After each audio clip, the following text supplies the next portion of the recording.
Alam mo yung feeling na sunod-sunod yung talo mo.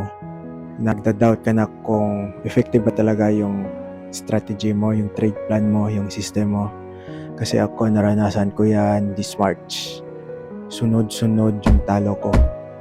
Minsan napapaisip ako kung baka yung mga past winning trades ko sinuwerte lang. Tuloy nung Monday, meron ako isang trade. And again, talo. So, hindi ako nag-trade for the rest of the week until Friday. Meron isang magandang setup, pasok sa strategy ko, and I try to enter. Pero bago ako nag-enter, maraming beses akong nag-doubt kung papasukin ko ba yun kasi baka matalo na naman.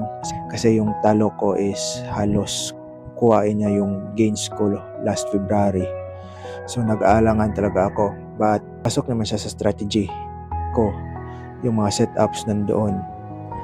So trust the process, trust your system talaga. So ayun, nag-enter ako ng trade and luckily na-TP.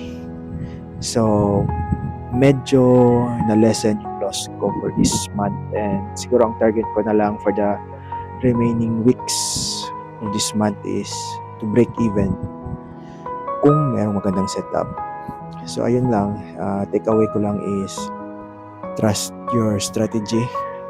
I don't know if this makes sense. Pasensya na, hindi talaga ako magaling magsalita sa harap ng camera, and even sa personal, hindi ako mabukang tao. I'm trying my best.